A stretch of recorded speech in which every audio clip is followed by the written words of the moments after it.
He couldn't destroy the integrity of the wheat. All he could do was plant tear around the wheat, but he couldn't stop the wheat from being wheat. I wasn't supposed to make it this far. It was only God. A lot of people saw the downfall, but I stayed strong. And this I knew I had a purpose, and it's paying off, yeah. This ain't no world problem. This ain't no love story. This just... A couple things are important to me, Mike. For one, my family, man. Sort of like a last-ditch effort to save my family, so to speak. Yeah. But what more so is at the forefront, a lot of people have a story, a lot of people have experienced what I've gone through. Maybe not as in depth, but a lot of people have, experienced the same thing. And a lot of people need to hear that you can overcome, and you just don't have to stay there. Yeah. There's life after, yeah. Indeed. Okay, that's good. Well, with that, then let's get started. Why don't we just start at the beginning? Tell me about where you're from, how you grew up, what it was like. Yeah, man, I'm from a military type family. My father was stationed at Fort Polk, Louisiana. That's where I was born. From a family of 6 children.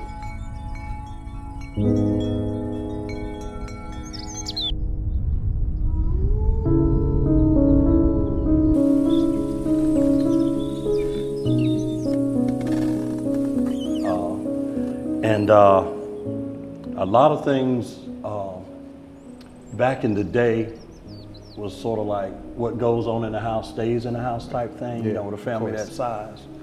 And I experienced some bad experiences, man, coming up. I went through some bad experiences coming up. And I didn't know how to talk about it. I didn't talk to anybody about it. I internalized it all. And because of that, man, it led to me making some bad choices and bad decisions in my life. Yeah. I think you and I had talked one time before, and I was telling you, man, my life was almost like a recipe for disaster, from the onset. Yeah. I was being sexually abused by a sibling in the home. And then I had a mother who was, she had a lot of anger issues. I mean, her anger issues were off the chain. And years later, I would find out that because of her anger, she had ended up in prison, prior to me being born. Yeah. But that violent trait just ran in my family. I had an uncle who killed a guy. And that was on my mother's side of the family. On my father's side of the family, I had a uncle who killed his brother. Wow. And then just recently, say 2 or 3 years ago, I had a cousin who killed his brother. Okay. And so it's sort of like it was there, man. It's like I was born into it. Wow. So I mean, that's a lot. And I think that let's back up, right? Because what you just described, I think most people have no idea what that is like, that experience, right? Okay. But there are a lot of people who do. So I think it's important to kind of back up and just unpack this thing just a little bit, if we can. So take me back to the beginning. What do you remember growing up as a young kid? What was it like at the house? I mean, and by the way, six children, right? Yeah. I mean, that's a lot of heads feet. Where do you fall in order? I'm the youngest of 6. Wow. Okay. I was the youngest of 6, man, and not a lot of great, happy memories. We had some memories, but because of religion, and I'm not against religion because, as you know, I attend church, but the misuse of religion in the household, it's sort of like, it scarred me, so to speak, man. It scarred me. And, we'll talk about that later on, but it was a very religious household. But I was seeing and hearing religion, but I was also seeing something else from my mother. Okay. It would be, you need Jesus, and God is this and God is this. And she was, for the most part, man, she was upstanding and revered in the church. Yeah. But on the home front, it was something different. So I had to contend with that and deal with that. But while contending with that and dealing with that, I had a sister who was molesting me. And as I stated before, man, I didn't know, it just wowed me.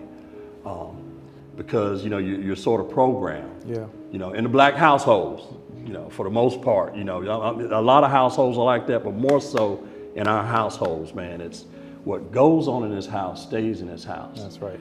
And me not really understanding that, I just said, well, this is what's going on with me.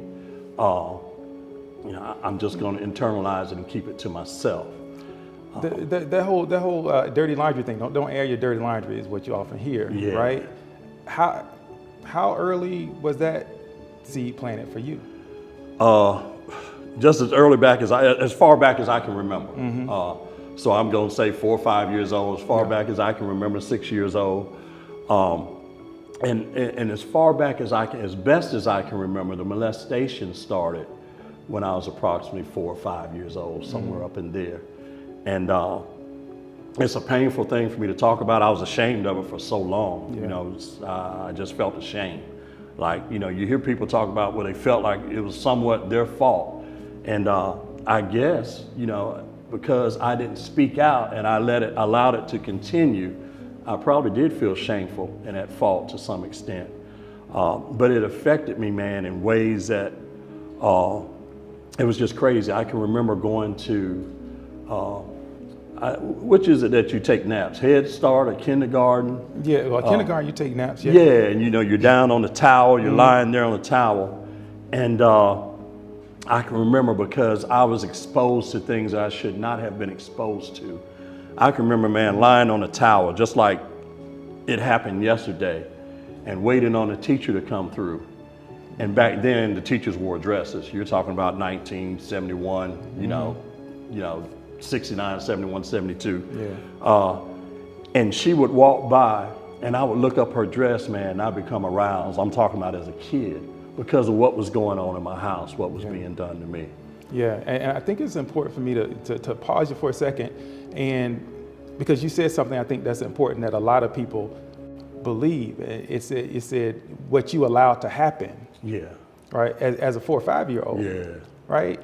Like, how does a 4 or 5 year old allow anything to happen? Yeah, and you feel that way, man, because my sister was I think she's 6 years older than me. And so, 6 years may not seem like a great span of difference, but it is. When you're 5 years old, you got an 11-year-old, or when you're 10 years old, you got somebody 16 or 17-year-old doing things to you. Yeah. And so it affected me, man. I internalized it. I kept it to myself, but it caused me a lot of issues, mainly with anger. And I guess, looking back now, I sort of felt like my mother was responsible for, instilling the keep quiet type thing around the house. And I never just, said what I should have said. Yeah. So like I said, I had that coming from my sister. And then I was dealing with a mother who had some, she had anger issues. And people in the church, they didn't know this. They was like, oh, Sister Jenkins or Mother Jenkins. And man, I can remember being in Germany, and Mom had us all in a room, and she was talking to us. And she was telling us about the bills, and, she had to do this and she had to do that. And when she finished, she said, and I had to pay for life insurance because we have to have, life insurance. And so when she finished, I said, Mom, what do we need life insurance for? I was like 7 or 8 years old, and she looked at me. She said, so if I die, I'll have something to cover myself, idiot. And man, that stuck with me. I'll never forget that. I brought that back up to her, but she said she can't remember, but a child doesn't forget. Yeah. For me asking a question, I was called an idiot. Yeah. And that affected me, man. Talk about your feelings in that moment. I just felt like I just need to shut up and not ask any more questions. And we're talking about feelings. It's almost inexplicable, man. I'm serious. It was just, it shut me down. It shut me down. That's what it did. Yeah. And this happened often, man. This wasn't the only time. Yeah. But it happened often. Hypocrisy. When someone pretends to believe something that they don't really believe, or when someone says or does something at one point in time that is opposite of what they do or say at another time. In short, with hypocrites, the audio doesn't match the video. At the least, hypocrisy can damage relationships. At its worst, it can damage lives. Hypocrisy can be most damaging in relationships and institutions where people claim to hold strong, stringent morals, values, and belief systems, but the lived reality fails to live up to the words and the rules. An example of an institution in which this dynamic can have disastrous impact on lives is the church.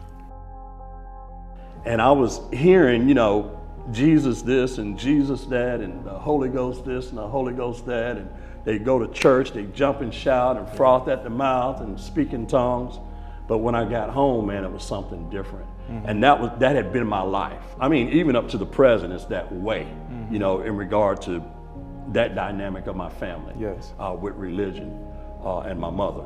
Yes. Yeah, it is. So the picture you're painting now is that first, don't air your dirty laundry, right? Don't tell people, our business outside of this house. Then you're getting kind of shut down. More generally, just basically, it sounds like almost like a be seen, not heard type thing. Yeah. But there's still things happening. Yeah, and and we were just taught not to question. Yeah, okay. Man, I used to hear some of the most ridiculous conversations among the Christian people.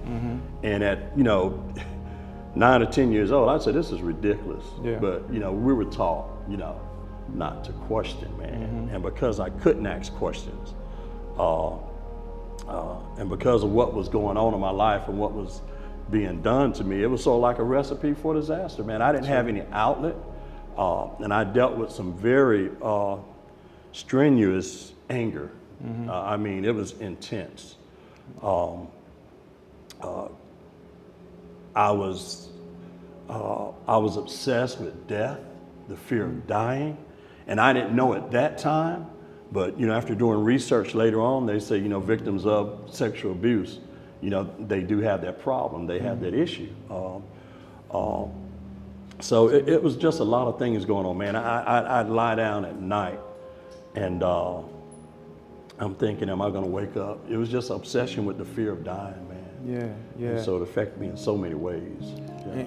And so your mom sounds like she was a leader, like what some people call like this pillar in the community, in the church, or what have you. And so that you're looking at that existence, and then the reality at home is something real different, right? Tell me about. That's true. And then let me back up just a little bit and say this. My mother and father were separated. My father was in the home a little bit. We went to Germany in 1972, and my father was deployed to Vietnam, and that was like the end of their marriage.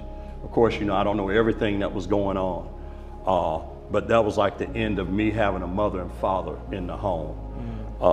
My mother was a disciplinarian.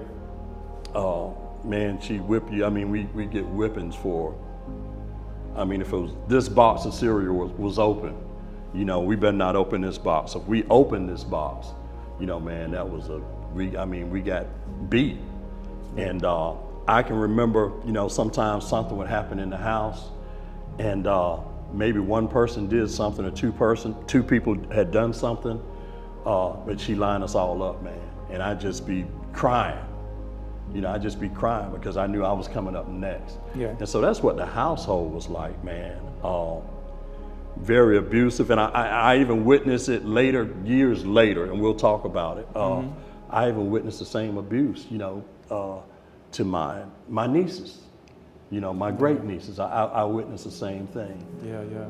And I think, Mike, in so many ways that the people in the church, they were enablers. And like I said, we'll talk about that more, but they enabled it, man. They, some of the things that went on in my life, they were aware of.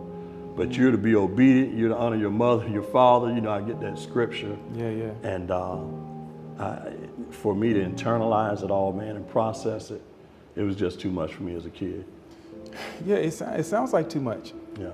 When abused children become adolescents and adults with a history of traumatic experiences, it is difficult to predict who they will become. Certainly, there are those who will take advantage of seemingly infinite modes of escape: alcohol, drug abuse, sex and porn, overworking, anything that numbs pain and takes those involved to some place that they believe is better than the place they currently occupy. I was pretty good at suppressing it, Mike, to tell you the truth, but it came out in other ways. It came out in other ways. I bullied other kids. You know, I'm telling you, I was this good guy. You know, I've always got concern for my fellow man, but I turned into a bully. You know, the saying says, hurt people, hurt people. Yeah. Yeah, I turned into a bully. And it's amazing how you think about those things because, man, I can tell you the kid's name I bullied and when and where I was, you know, continuously for a couple of years. I turned into a bully. I did play sports, and on the football field, I let a lot of it out. That's the way. That was sort of like an escape. I was a pretty decent athlete as a kid, and so a lot of my anger was released. Man, I could not even have the ball and want to hit somebody. Or you not have the ball and I want to hit somebody, you know. So that's the way it came out. If I had to say, you know, ways of escape, those are a couple ways of escape. Okay. You say hurt people hurt people. Have you have any idea about how your mom came to be in this place where it seems like she was hurting quite a bit too? You have any idea how that happened? I have no idea because of family secrets. You know, I've heard my mother say this. She has said this, that I could write a book, but I won't because a lot of people would be hurt. You know, I've heard her say that before. She says, there's a story in my life or of my life. But she says, so many people would be hurt. And so, you know, she'd said that years ago. But in thinking about it now, it was just another way of, you know, being quiet, man, and maintaining the secrets and passing them on to the next generation. Yeah. And you asked me, you said, why? Why? Man, it's got to stop. It has to stop. And sure, some of my family is going to distance themselves from me, but I'm cool with that. I'm okay with that, man. What I'm trying to do is after I'm gone, you know, my nieces, my nephews, my grandchildren, man, they see a different person, they see a different way, and they know that it's a different way, and our family doesn't have to be like this. And you know, I say this to my family, Mike, you know, they're saying, you know, you shouldn't say this, or you shouldn't do this, or you shouldn't. Well, one of the reasons I'm saying it now is because people are alive. Because, you know, if you talk about people once they're dead and gone, first thing they're going to say, oh, he or she is not here to defend themselves. Why are you saying that? So what I'm putting to you is true, you know, and I'm putting it out there. And if I say it, you know, it's true. And so it's on you to, you know, if you want to challenge me on it, I'm open for that. But man, I can't take this to the grave with me. I can't take it to the grave with me, Mike. A lot of people have. And a lot of people have made a calculation that, you know, I don't want the discomfort that comes along with telling a story like this. Because there's going to be some impact for sure. And it sounds like you calculated that that's worth it. I have. I've counted the cost. I have, man. And you know, a lot of people who know me, they were trying to get me to tell my story some time ago, and I didn't. You know, because I knew it was like a timing thing. You know, the right time, and I had to be ready. It's a lot of things people don't know about me because I've had to, you know, hide or stay low key because of my past. You know, I'm a published author. People don't know that, and we'll talk about that later. But because of my past and running from my past and not facing up to my past, man, I just have to be on the DL with that. You know? Okay. Well, hey, it's out here now. Right? It's out, so, man. And you know, I'm ready for it. And I'm cool with it. And you know, I've given you, you know, I've said to you, Mike, whatever you feel that you know, is important and that people need to hear, people need to know. You know, you have my permission. You know, to talk to me about that. Okay.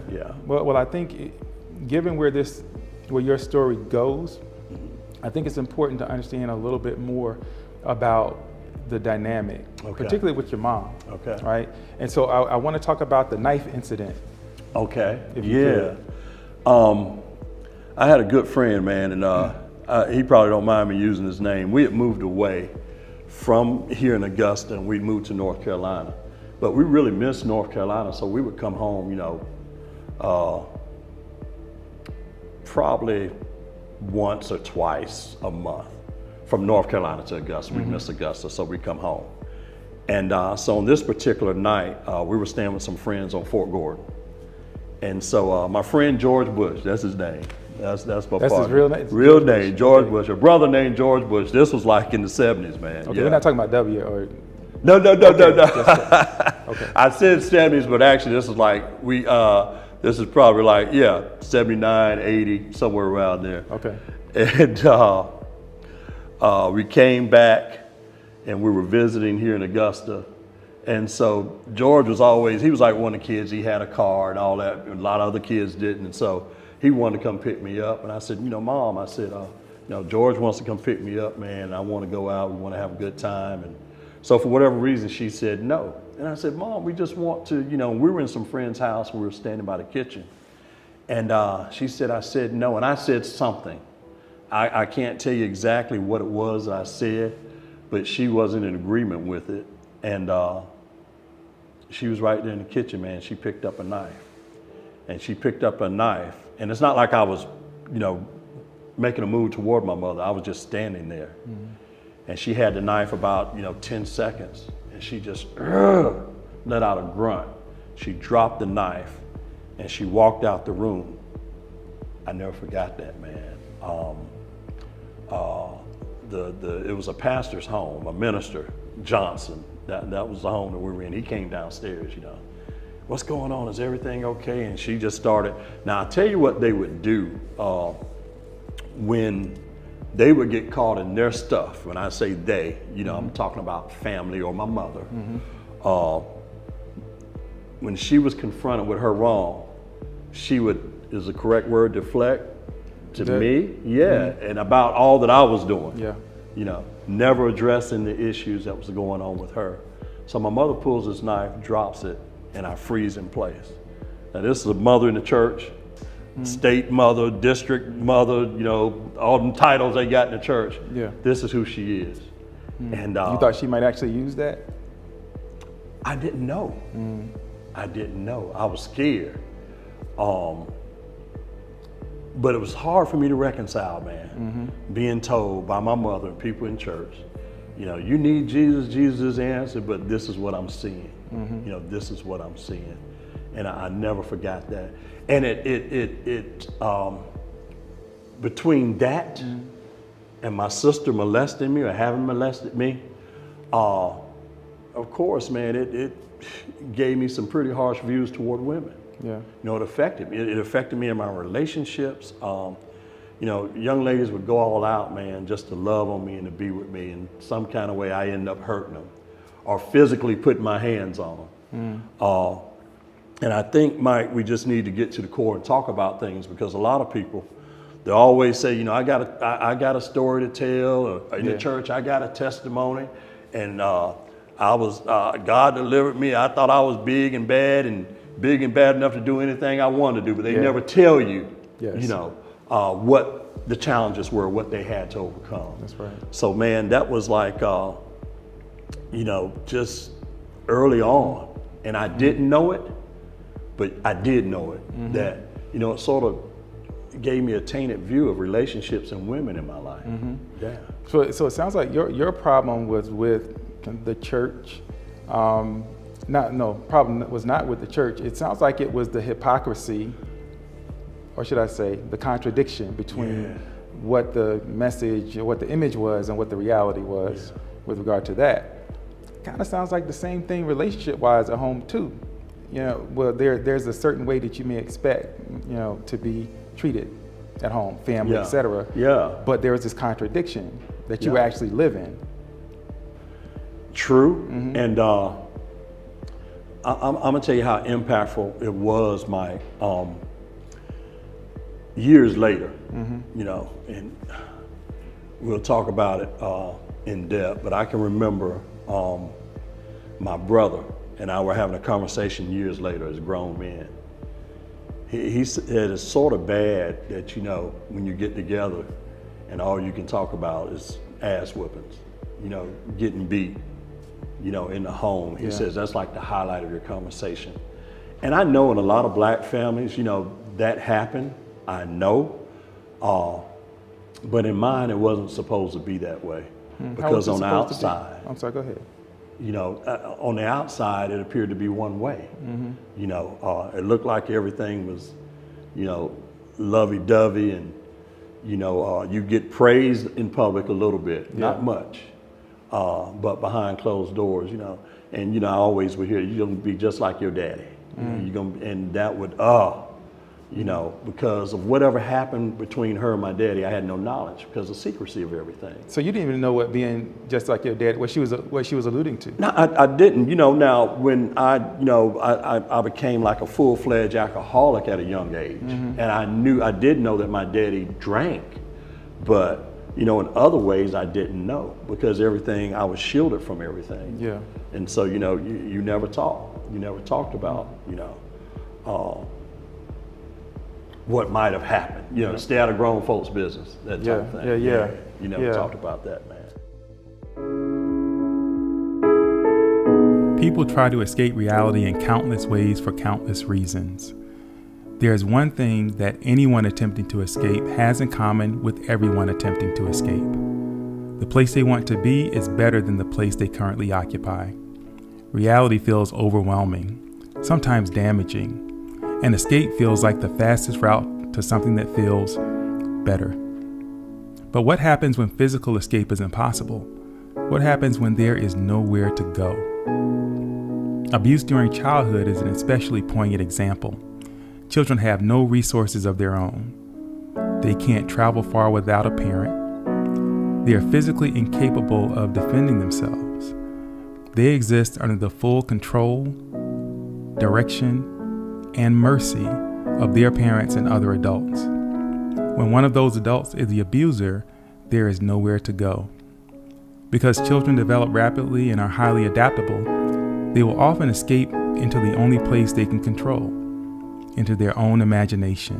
And when you start drinking, what was that like? like?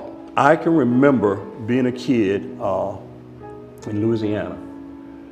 And it's funny how you can remember like your first drink. This had to be like about 1971, before my father was deployed to Vietnam.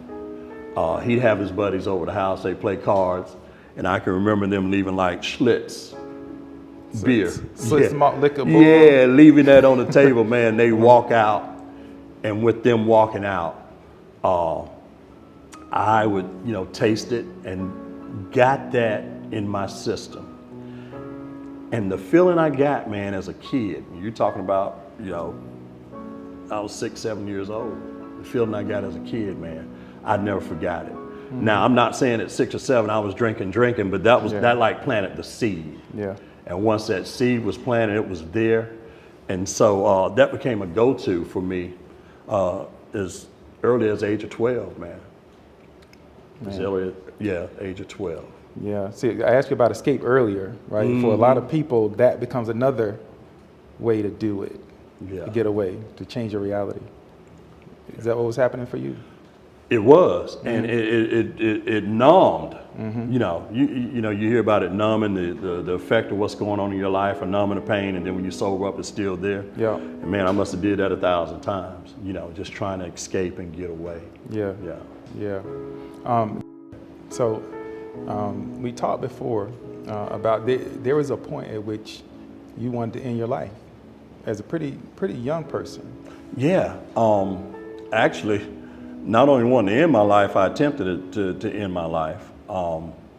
Just so much going on, man, and you know, as a kid, you're not built to hold all that stuff in. And so I'm at home. My mother worked in management. Army and Air Force Exchange Service. She worked in management like 12-hour days, and after that, church. So, you know, I was home by myself.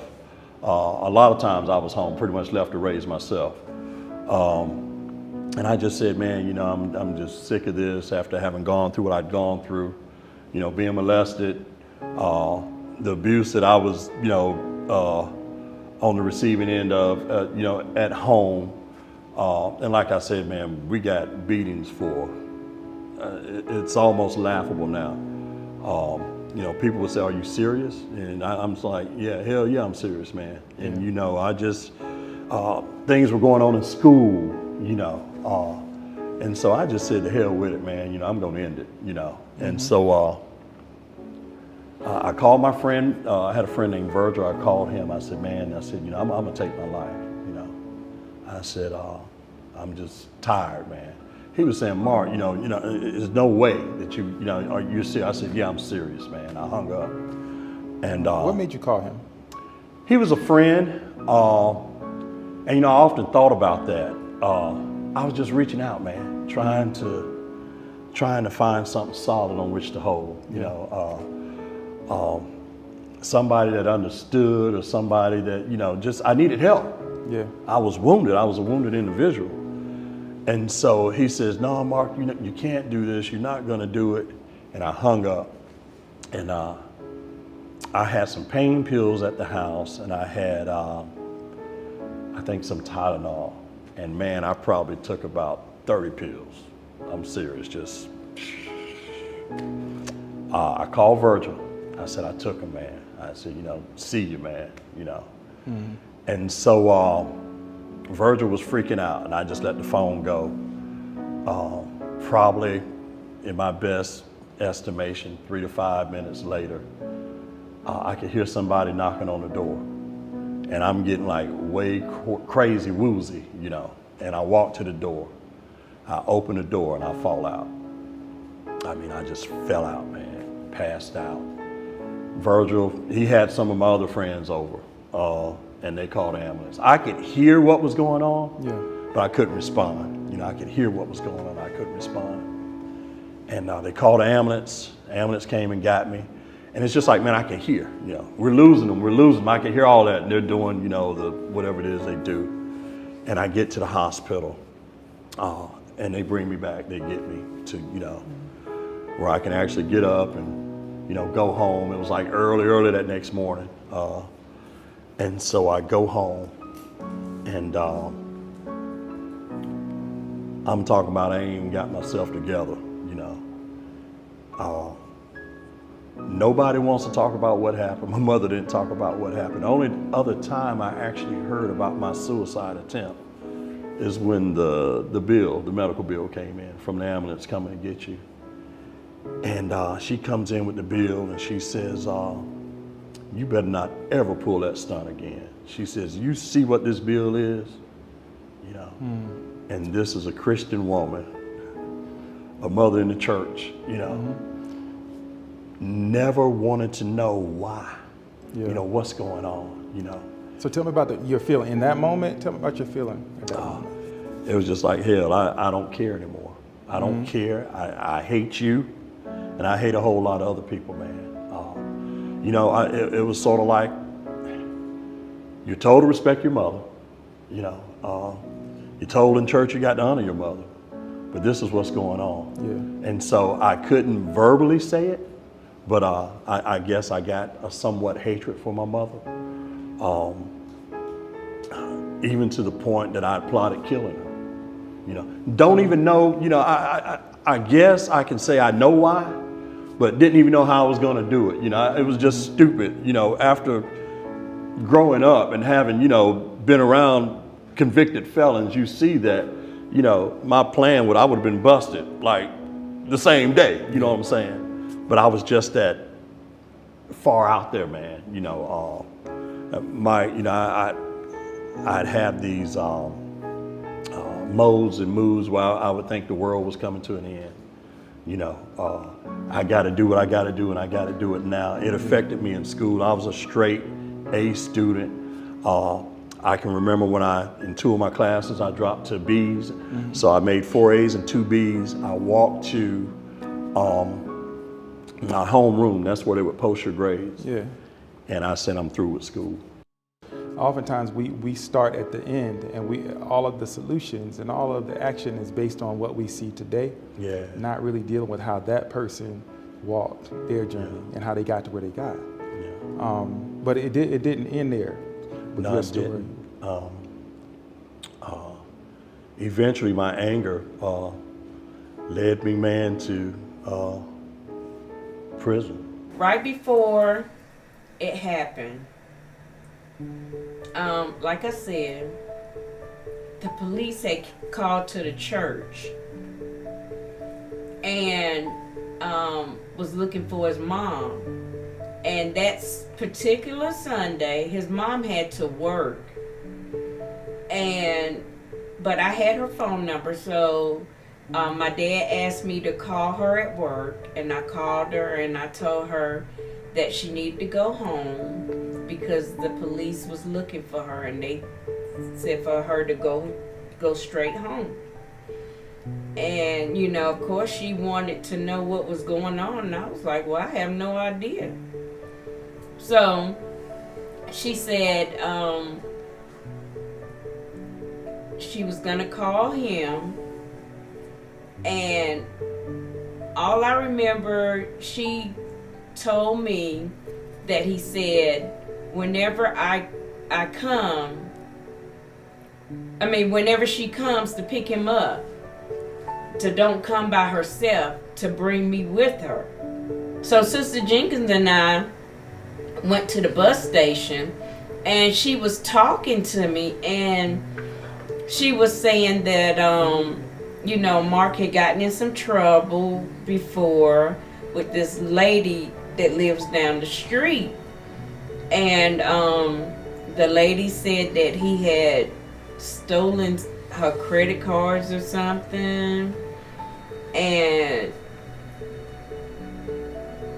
then she started seeing different detectives at the bus station. And she says, well, there's Detective so-and-so. What is he doing here?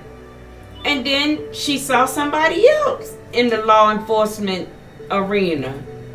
And I was like, what in the world is going on? That's what I was saying to myself, because I didn't know anything that was going on. So she was getting ready to get out the car, and by that time the bus pulled up. And so whenever the bus pulled up, she got out, and she was standing there, and then she saw some other officers or whatever she had contact with. And so when Mark got off the bus, things unfolded where the police surrounded him as he got off the bus. And Sister Jenkins could not get nowhere near him. She was in hysterics. We were aware of what was going on eventually, because we got the frantic phone call from Renee telling Daddy and Mama that Sister Jenkins, you know, that they arrested Mark, and Sister Jenkins in hysterics. In my anger, I took a life. I took an innocent life. I won't go into details about the crime itself. You know, it'll be out there once this is out. You know, people will hear this and people will look things up. Yeah. But it was a heinous crime, a very brutal crime. I took an innocent life. Only because of what was going on. And I don't offer excuses, please, please, because I know people will say he's trying to know. Yeah. I'm just explaining my life and what went on in my life. And as a kid, you know, how I was incapable of handling it. And in doing that, man, I took a life and ended up in prison. And the process of me having taken an innocent life and going to prison and going through the court system, nobody questioned what's going on. Nobody in the family talked to me about, you know, what's going on. It was still a secret, man. It was still a secret. I'm seeing psychologists. I'm seeing counselors, attorneys are getting me. Hell, my mother and them knew what I've been through, but nobody's talking about anything, you know. And my sister knew that she had abused me. My mother knew that she, you know, beat my brains out and, you know, verbally did this. And But nobody talked about that, man. So I'm still stuck in the secrecy. You know, psychologists are talking to me, but you know what goes on in the house stays in the house. Yeah. So, and they gave me a test, and these tests, man, well, Mike, you know, because you're a psychologist, they're on point, man. They're down to science. And they give me a test, and the outcome of the test is that he has a problem with his mother. He hates his mother, dislikes his mother. Nobody's talking about it. Yeah. Nobody's talking about it. I get in jail. Nobody's talking about it. It's just the Bible. They're preaching the Bible to me. Yeah. Oh, you know, you need Jesus and give your life to Christ. And I've been hearing this all my life, just all my life, man. And all this chaotic stuff is just going on. And so this is going to shock a lot of people. I was tried for my life. I was tried on the death penalty.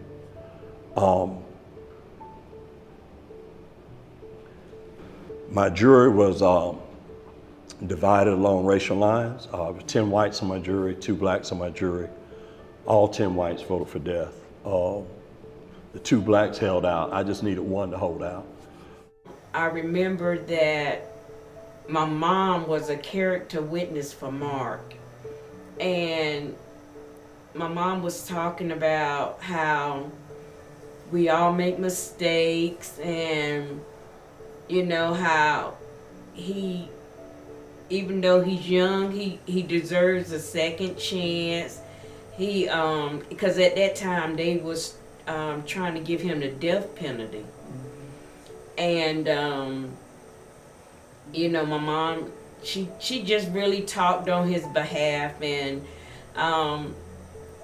I remember, I believe my mom had started kind of crying on the witness stand, but they did put her in the newspaper about her being a character witness for Mark. And she just said that everybody make mistakes and that he should be put to death, but given a second chance.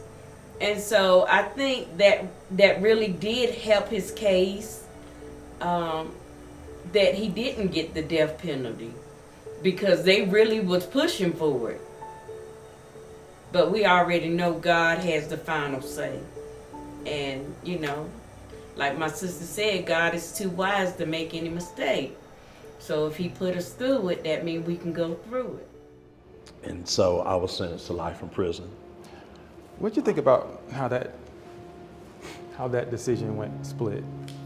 Given everything you said, or things you've been talking about with regard to race. Well, let me say this. CBN came in, they did a story on me. Producer Randy Rutter, he's a good friend of mine. Met some great people, man, since being home. But they switched the narrative. They changed it to fit CBN, 700 Club, Pat Robertson. My victim was white. In the video I showed you, they showed the victim as being black. So it did affect me, but I didn't address it right then. I didn't address it right then. I guess I sort of figured like, well, all 10 whites, you know, voted to kill me because I killed a white person, you know. And I just sort of compartmentalized it. I just kept it back here. I didn't deal with it. So one of the first psychologists I saw, her name was Sonny Street.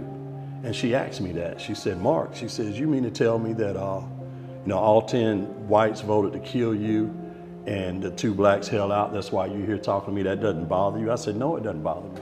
But really it was bothering me. Really it was bothering me. So I go through my trial, Mike, and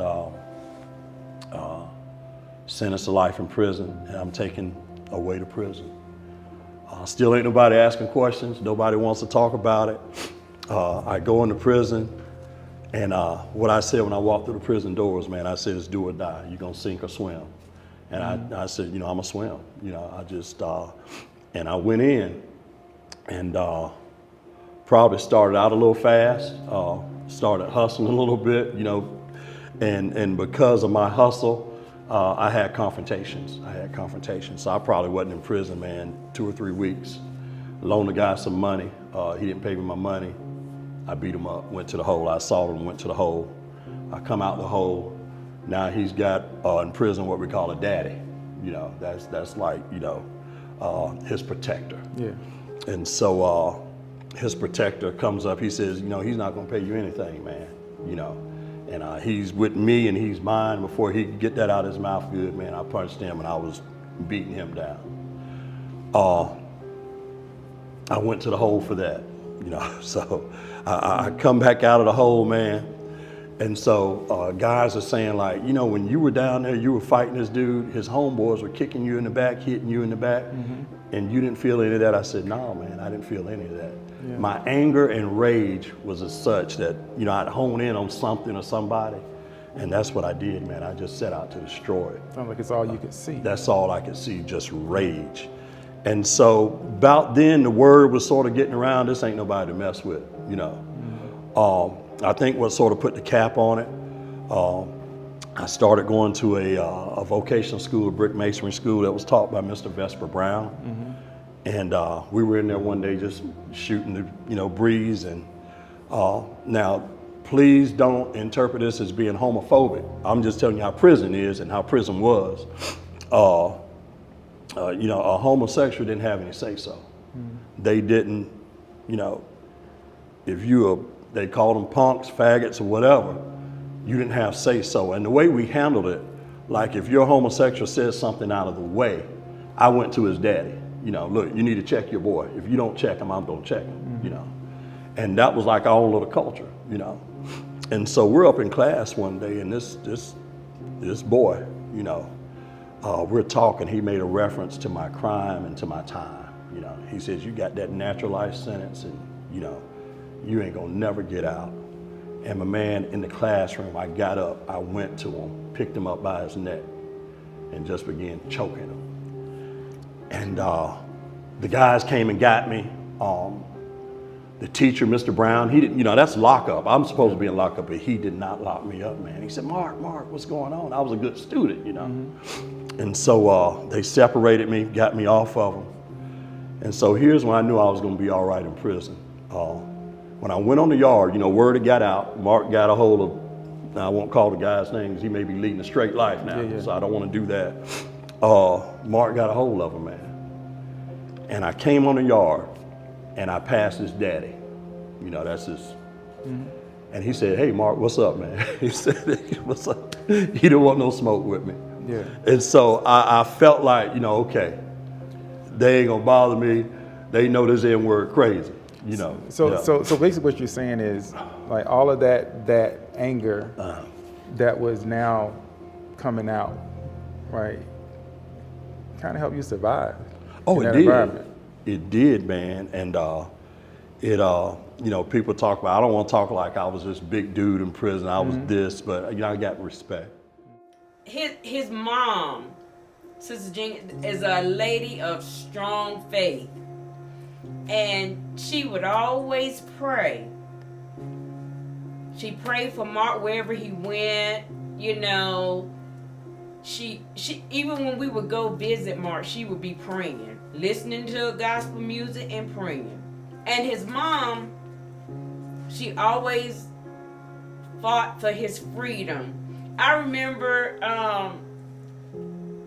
many times when Mark was up for parole, Sister Jenkins would pay all this money. And it used to make me, it would bother me, and I wasn't even her biological child.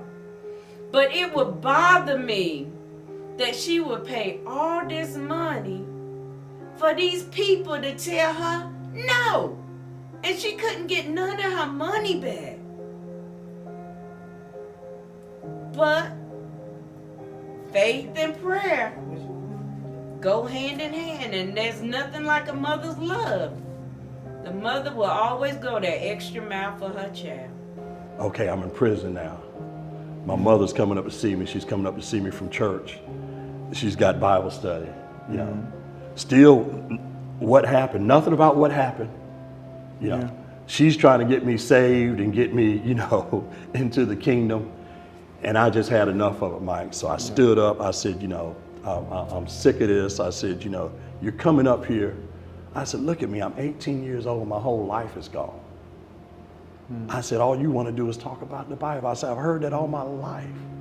And she acted like I had really just, you know, what I had said was like sacrilegious or something. Yeah, yeah. You know, but she still didn't want to talk about it, Mike. And she got up, she ended our visit that day, and I went back to the dormitory. Yeah. I'm curious, because obviously you got to know a lot of dudes while you were in prison. Oh yeah, man. How many of their stories lined up with your own? Quite a few. After I worked my way through the system, I started off at a youth camp. But you know, started getting my feet wet, started getting a reputation. I was a hustler in racketeering, and got to know some guys, man. Some of the guys who took me up under their wing, you know, murderers, triple murderers. Those are like my mentors. I know it sounds crazy to you, but some of these guys, man, took me up under their wing, and we never might, you know, me and you could be friends, and I never would ask you what you're in prison for. Yeah. I might have heard, but it's not something we talk about. Right, right. And when people started actually talking to me about their crime, and you know, we'll get into this a little later, was when I started talking about mine and started getting help for my situation. Interesting. So basically, prison is where you began to go ahead and air a little bit of that dirty laundry you had been hiding. Yeah, I had hid for a while, and I can remember, man, one day being outside by the prison canteen, I heard some guys talking. They had a domestic violence program, and you know, I ain't with that, man. Cause see, I got a reputation of selling drugs. I was like at one of the most violent prisons in North Carolina, Caledonia Farm. When you go there, it's like the saying was, you used to get off the bus and the superintendent tell you, you better go get you a knife because everybody else got one, you know. So I did my thing at Caledonia Farm. That was like one of the rough prisons. And I had a guy, Larry Smith, they called him the Greek. He was a white guy, took me up under his wing, man, and he just taught me the ropes. And I got so involved in what I was doing down there, I really didn't want to leave. I hate to say it. I mean, the money was flowing, a lot of money, you know, whereas the inmates can only have up at that time $20 or $30. I think that was a limit that you could draw out of your account. Yeah. And the largest denomination of bill you could have was $5 bills. But like Greek and the guys that, you know, we racketeered, we had $100 bills, $50 bills, you know, and we had officers that, you know, handled transactions for us. Yeah. So I really didn't want to leave, but Greek is one of the guys that stands out. He took me up under his wing. And I just got deep in the hustle game there. Yeah, and I think it would surprise a lot of people to hear, like, hey, to hear those words, I really didn't want to leave. I didn't want to leave, man. I was, right. If there's a such thing as institutionalization, or what they say institutionalized, I was just satisfied. I really didn't think I'd ever get out of prison. Now, I've always been one to challenge. And so even when I was at Caledonia Farm, a place that was considered like no man's land, I would still confront what I thought was wrong. Right. I still would confront what I thought was wrong. I would author like complaints. I worked in what they call a cannery down there. Yeah. And I saw that all the blacks were working like outside, pitchforks and stuff. Yeah. And you know, like the white inmates that were inside, I said, hell no, man. So I wrote a grievance on it. I wrote a grievance. I said, why are all of the, you know, the black inmates given like the menial tasks, you know, and the white guys are sitting in here, you know, behind the desk. And so they called me in, and they said, well, Mark, here's what we'll do. Said, we'll give you a job sitting behind the desk and that type thing, and you drop your grievance, you know. Wow. So they knew what they were doing were wrong, but I've always been one, man, you know, I hustled, I did what I did in prison, but I believe in confronting wrong, racism, and I believe in education, man. Yeah, so I do want to talk about how you began to turn the corner in prison, but I think it's an important note to make, and you talked about it earlier. The way that you come up, like the relationship with your parents, mother in particular, as far as the research tells us, really important. Know what people think of as the formative years, the developmental years, and the ability to connect with other human beings, the ability to have empathy, and the ability to learn how to manage mood and manage like behavior and all those things happen in that window. And so when there's separation, you'll find that there's some things that look like, you know, I didn't really effectively know how to connect with people, how to work through problems, how to deal with this anger, right? And so that was manifesting all the way up until this point. Now you're an adult. Yeah, right? And that was a hell of a process, man. It didn't happen. It didn't happen overnight because, you know, I'd become so hardened in a sense. See, I'm telling you that I cared over here, but over here I become so hard, man, because it could be like, you know, they're fighting over here, somebody's getting stabbed over here. I'm like, I don't give a damn, just don't get blood on my bed. That's what I used to tell guys. They look at me like, you're crazy, Mark. They're over here fighting, they're doing this. So I couldn't empathize with people. I refused to. That's an important distinction. I refused to. Okay. I refused to. Now, of course, you know, I have empathy, but I just, then, man, I couldn't, because and tell you the truth, Mike, you know, like I said, I'm gonna be transparent. It was like a front, you know. Of course I was angry, but a lot of it was, man, you had to portray this, you know, while incarcerated. Yeah. And so in taking that turn that you're talking about and taking that turn to get my life on track, I can remember writing the parole board after they turned me down for, turn me down. Been sentenced to life in prison. I came up for parole at 20 years and they just turned me down. In confronting that, you know, I had to write some letters to people and talk to people and apologize for my behavior. I got into a program, it was a domestic violence program, that's what I was telling you. And I heard some guys talking around the canteen and they were talking about the program, I'm listening. I said, hell, that sounds like something that, you know, I might could, you know, make a little progress, you know, in being a part of it. Yeah. And so I took that step. There was a psychologist, her name was Leslie Quick, and she was like over the program. And I think I wrote her a letter or a request saying that I wanted more information on the program. It was Leslie Quick and a gentleman by the name of Joe Marinello. And then when we got together and we talked, that's when change began to take place.